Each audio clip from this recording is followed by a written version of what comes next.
All right, guys, welcome back to Greg and Andy Unleashed. We are back with you guys, and we've got Big Brock on the podcast. Thanks, guys. Thanks for having me. Brock the Brock. Yeah, it's been about year and a half or so since we've had you on last, mate. Yeah, it's been a while. There's been a few episodes since then for sure. Yeah, so a couple new developments. Yes, a couple of things have changed since then.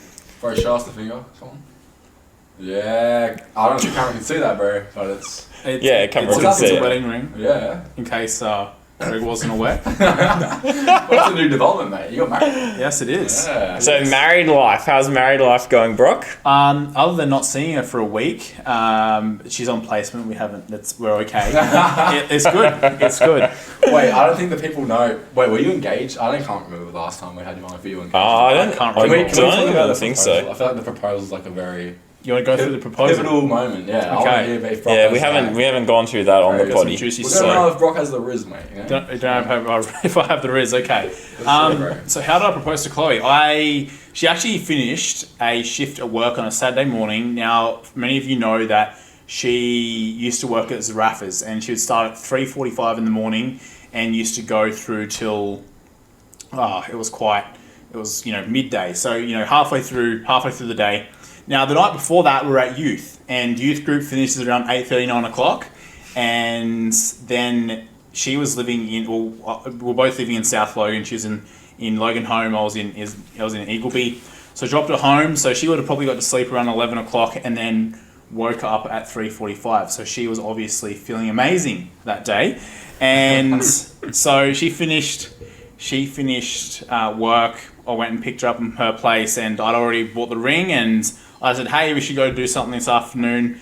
And what I ended up doing is I told her that I needed to go pick something up from the Gold Coast, because I had just been down there a couple of days earlier, so it just made sense, and that she wouldn't suspect anything. So I took her down to the place where we had, I had asked her if she wanted to make things official and start dating, and that was actually along a beach down there. And what I'd planned to do is I got a jar, and from every place we stopped, we were to collect a little bit of sand or dirt or whatever it was. So took her down to the beach, we grabbed a little bit of sand, and then we continued on our way. I actually bought a little spade, just a little side note, which is interesting. I bought a little spade to be able to dig up any dirt or if it was hard. Anyway, I pull that out, and she thinks it's a knife. So I don't know what's going through her head, but she's like, oh, why do you have a knife? I'm like, well, that's a spade. But anyway, we digress. So after the beach, we went up to the place where I told her that I loved her, which was at Redbridge Park in Logan home. Wait, hold up. Before you continue, how long into your relationship when you said that, bro? That I loved her? Yeah. I can't recall. That was a while ago now. Right, Greg's wanting to know. So did I wait long enough? Alright, keep going. And we'll let that slide. Then, so there was that place. There was obviously the Redbridge Park. We went to a third, and then she's like, well, what other places is there to go to? Then I'm like, oh, look, let's just go watch the sunset at Wynnum. So then we went up to Wynnum, and we walked out to the tip of the jetty, and I had to wait. I actually got there a bit early, and I'd planned for her sister to be there to take some photos. So I had to procrastinate for 15 minutes. So we just sat at the end of the pier, we spoke a bit, we prayed, and then I prayed a little bit longer than I probably normally would to kill some time. And then, I look around, I see Hannah there, I'm like, okay, now it's the time. So then I got down on one knee and popped the question. Wow, did you tear up, bro? I didn't, no. Oh my. Yes. That's why I call him brick, mate. Yes. Hard as stone, bro. Yeah. No, to be fair, on your wedding day, I did see you had a little something in the eye, bro. I sucked it back up, that's true. No way. Yeah, it didn't Bro, come you're out. allowed to cry. I've got photo evidence. Yeah, okay. I'll take it. One day of my life I'm allowed to cry, but I managed to suck it back in. Wow, bro. I don't know if that's a good thing, bro. I feel like you're anyways. Yeah. What do you mean? That's a totally fine thing, bro. Yes! It's like you want to cry on your wedding day, no? Greg's gonna be bowling. Maybe, bro. If he gets there. Oh, far. That's a shot. Okay, That's rough as. Fair play. So being married, you guys just had your anniversary recently. Yeah. So happy anniversary to Thank you and to Chloe. And what's one thing that you've learnt personally over this last year of marriage, mate? Yeah, I think one of my teachers throughout school, he used to always say that at every stage of life that he had progressed, whether that be he moved out of home, went to uni, moved in with others, started dating someone, got married, had kids, he'd learnt that he is more selfish than what he realised. And that's probably only rung true to me more since, getting married, is that you realise that you need to constantly put the other's needs first, and how we need to, do that. Yeah. Yeah, right. Very interesting. And what's one thing that surprised you over this last year of being married? Something that surprised me. I don't know. I'm a pretty hard person to surprise. Yeah. Okay. So, I can't think of anything where I've gone, oh wow, that's shocked me. Yeah. Okay. Yeah. Biggest thing has just been you've learnt that you learn more and more how selfish you are as you get into it. No, that is very interesting. Yes. Yeah, far out. Well, that's one of the things that has changed since we've had you on last, yes, mate. And with your work, that's actually changed since we've talked to you last as well. Tell us a bit about what you're doing at the moment. Yeah, so I, in the last 6 or so months, I've stopped, the business which I was running as Timber Mart. I've stepped back from that. And I'm now full-time in real estate, whether that be my own things that I'm doing, or whether that be being involved in real estate transactions. That's what I'm doing now. Yeah. That's good, mate. Bro, also one thing I've noticed is you've taken on a few ministries in the church, mate. You've taken on the youth. Yes. I know the youth might be listening to this, and they definitely love you, mate. Yes, Pastor was brave enough to ask me to run the youth. Yeah, bro. They don't call him Brock at youth group, bro. What's your name, mate? Do you remember your name? I don't think they call me anything. But they do, bro. They call me me Sir Brock. They call me Legend. Do they actually? No, they call me John Pork, little rats. Bro, I've never that's insane. That's diabolical. It is diabolical, bro. But you know what? It's a good thing you can laugh about it, bro. Yeah. Don't take it too seriously. But John Pork is crazy. Do you know who that is? Not. Oh, bro. You've got to pull up the photo. It's bad, man. Right, I would if I'm my phone. It's We're bad. not showing the audience, but so you can have a crack. No, the audience knows. I'm sure they find it hilarious. But I might. But that's funny the as. story of it was so funny, man. Oh, no, it's not coming up. hang on. You just gotta close something down. Oh. I'll show him. Oh, okay. Yes. So the story behind that is we ran a night last year, and So funny. it was a murder mystery night, and my wife and I came dressed as the conservative independent Baptist guest preacher. So my name was Peter Paul, and I came dressed in like the most awful clothes you can think of, like tucked in flannelette shirt with shorts, pulled up socks, really, really terrible shoes. My hair like down like this, right? So you couldn't, it just looked awful, right? And they saw that fit, and it looked like a fit that John Pork would wear. So I got nicknamed the name John Pork because it was sort of like Peter Pork, John Pork. Okay. But that's the story behind that one. As. Oh, very good, mate. But I think that was actually Reese Tingson who came up with that. So Shout out Reese. Or Malachi, bro. Either or, mate. yeah, one of them little rats. Mate, what's something? Like, I feel like that's such a good takeaway for you, though. You can't take it too seriously. Eh? That's true. Yeah. Yeah. What's some things like since you've become like not even leader, like just being involved in youth that you how do you grow your love for the kids, man?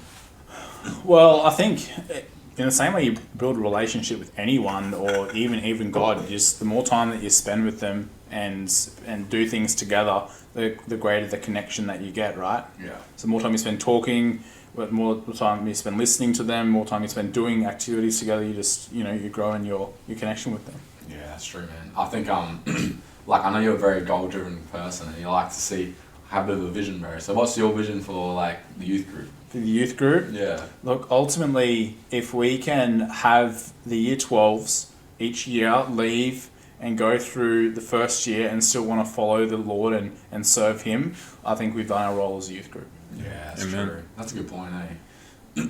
That's awesome. And talking about goals, we've talked about some of our goals on the podcast for this year, 2026. Yes. What are some of your goals, Brock, for this year, 2026, mate? Yeah. One of my New Year's resolutions is to not eat chocolate for the whole year. So I'm now nearly 6 weeks in. So that's I couldn't do that, Barry. You couldn't do that? Yes.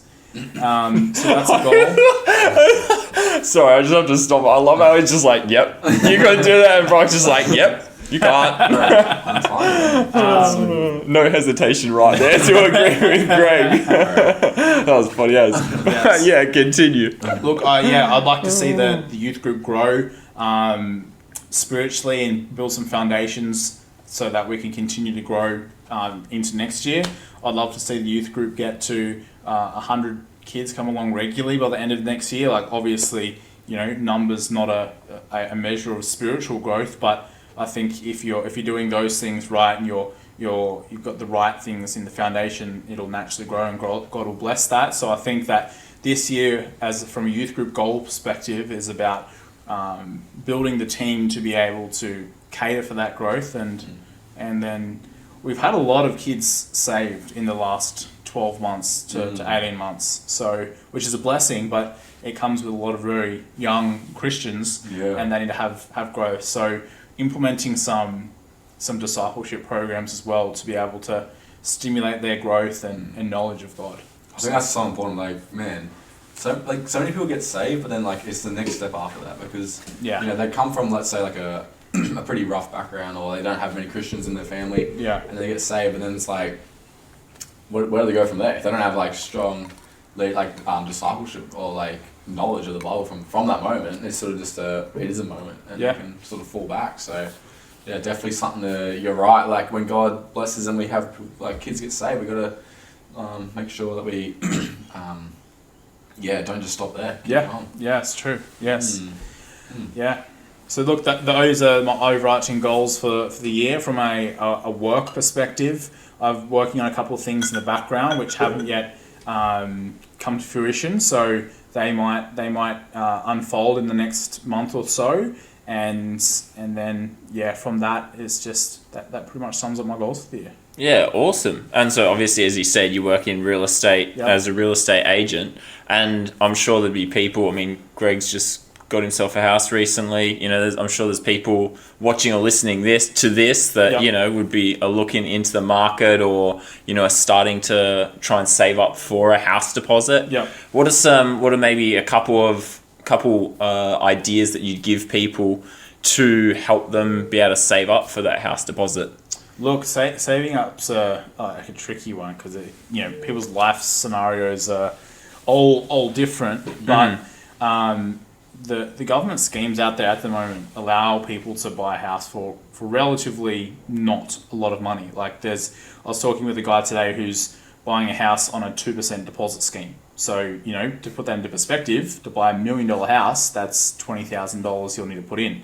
Now, there's some repercussions around that in ownership structures and so forth with the government, but anywhere from $20,000 up to $50,000 you can get into the market. So it's that's still a chunk of money, and a lot of money for people to save up for your first house, but it's still somewhat within reach. But I think the trick is in southeast Queensland and Brisbane, you probably want to get in as soon as possible. The best time to get in was probably 4 or 5 years ago, and it's got harder since then. So, and with the Olympics coming up, it's just going to get harder and harder still, and prices will continue to drift up. So it's probably, if people have the means to be able to save and put money aside, that's probably the, just building up towards that deposit. Okay, fair enough. And I know we're obviously with the Olympics coming, do you think, I'm curious because you're quite knowledgeable in real estate, do you think that they're actually going to get the all the buildings and infrastructure done by Olympics? It'll be interesting. At current work rates, probably not. They probably have to do something with the CFMEU. Tim Delastrayos, maybe you could do something there. They need to increase efficiency, but I think that we're on a better trajectory now than we were 18 months ago, that's for sure. So since the Liberals stepped in, basically, moving it towards the getting some bit more productivity happening. Yeah, okay, Yes. no, that's fair enough. I've seen... Well, actually knowing what they're going to do, because, until about 6 months ago, they actually didn't have a plan as to exactly what they were going to do. So at least now they know what infrastructure is going to be built. Yeah, no, that is very fair. Yeah, interesting. Oh, yeah, I just wanted to grab your take on that from the real estate point of view. Yeah. And then with, I know we've talked a bit about like business and sales and things like that, especially for like Christian, like especially like young men or young women that are wanting to get into that field.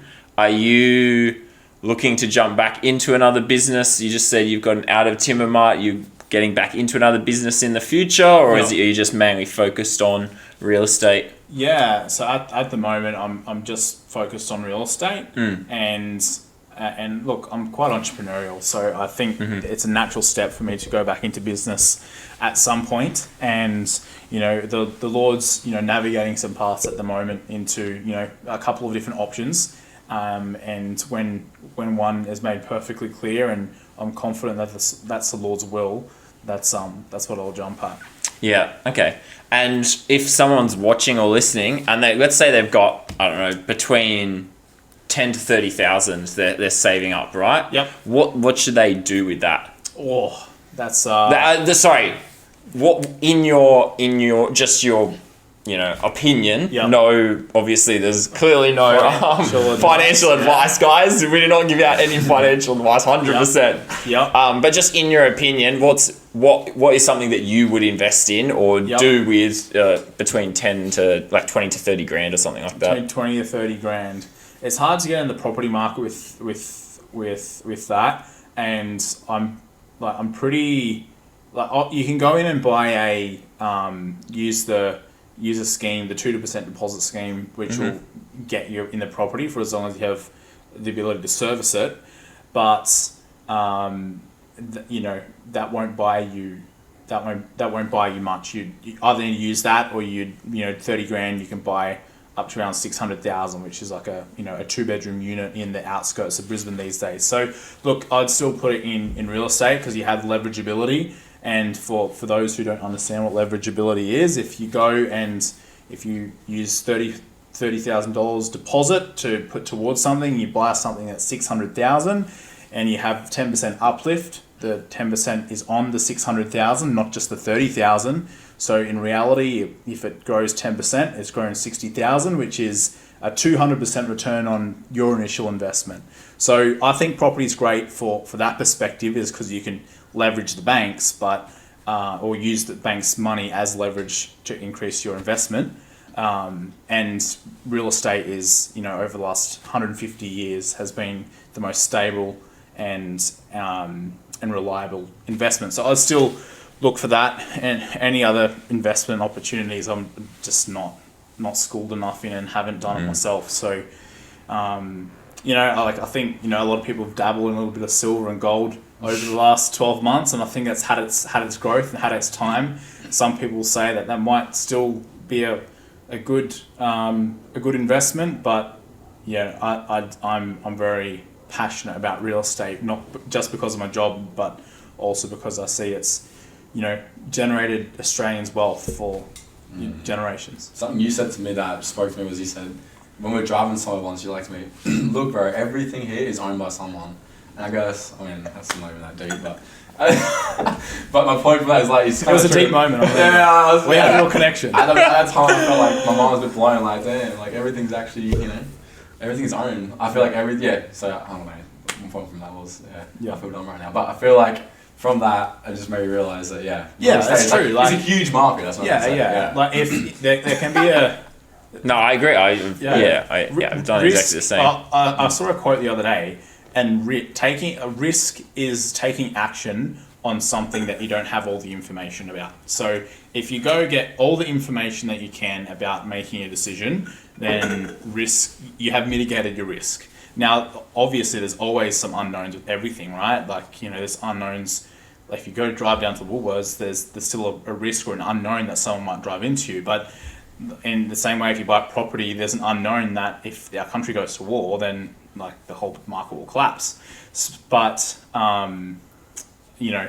risk is making decisions that you don't have all the information to. So that's how you can mitigate it in a property sense. And yeah, like what you're saying, Greg, that absolutely everything that you see, every house that anyone's ever lived in, any building that anyone has ever worked in, has all been built and developed by somebody. So that's, people have had to either, take that risk or do that with the knowledge that they have on hand. So, yeah. Yeah, man, it's good. No, I definitely appreciate Brock and his understanding because, like Andy said, he helped me purchase a property, which is awesome, and wasn't easy, man. I feel like it was probably like 4 months. I was looking on Marketplace, realestate.com, sorry. That's why it was hard, everyone, because Greg was looking on Marketplace. I was like, look at this toy house, bro. Nah, but what's it called? Oh, $30, yeah. I can buy that. Brock, is it still available? I'll come over tomorrow. Yeah, that's it. Nah, man, but I appreciate it, man. Like it was a lot of time spending, and just I think God also was involved in terms of allowing me to get a place, because it was a bit of like maybe you should share like sort of how I was able to find the place, because you went door to door knocking for me, didn't you? Yeah. So like the way that Greg found a place is probably not the most routine or normal way, but I was helping Greg look for a property, and we went through a few. One actually went under contract, but realised that it wasn't the right fit, so that had to pull out of that one. And there was a couple of aged listings where the agent or the sellers were just wanting too much. So I went and knocked on a few of the doors, and I said, "Hey, look, there's a buyer, being Greg, that's interested in your property, and if you're genuinely interested in selling, he'd be genuinely interested in buying." So that was a little bit more like manual real estate work, really. But that was how Greg was able to get his property. Is that I appreciate it, man. Yeah, it was unreal, bro. I was like, yeah, you're a good mate, man. I mean that. It was so good. So yeah, if anyone's looking for property, hit this man up. Greg's glazing. Oh, how good. Oh, praise God. Greg wants a free dinner. That's right. No, it was good. Dinner afterwards, eh? Yes. How good. And coming back to, or even working in real estate, as a real estate agent and then doing business, I'm sure you have a fair few confrontational phone calls or meetings, that kind of thing. Yep.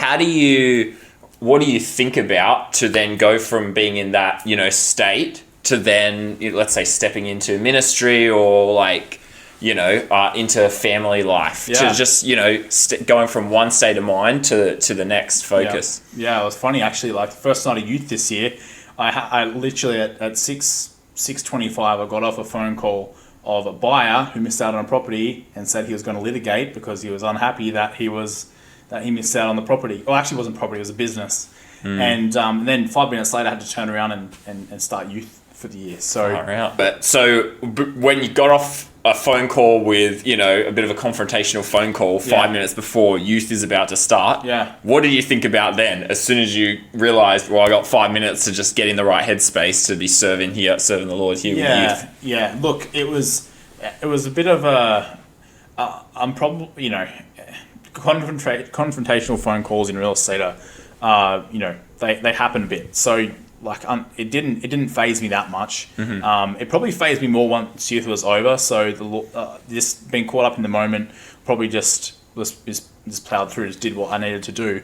But thinking back on it, I was like, oh, that was actually a pretty confrontational phone call. So but it's interesting because like just before I was thinking, just before the first night of the year starts, I have this like really intense phone call, like the devil's at hand, right? That's what I was thinking, or reflecting back on that. But your question was obviously that how do you balance that shift between like a tough phone call and that, and that's just a scenario happened. And I suppose that you need to, in this industry, you need to have thick enough skin to be able to handle it, because that's just the way it is. And look, it's not just real estate; it's in many business worldly industries where there's confrontation, that's just a part of life, and then you just need to back it up with things. And like, I know, pastors at church, and just been at the previous church I was at and witnessing what some of the things that my pastor had to deal with at the previous church, and then back it up and preach.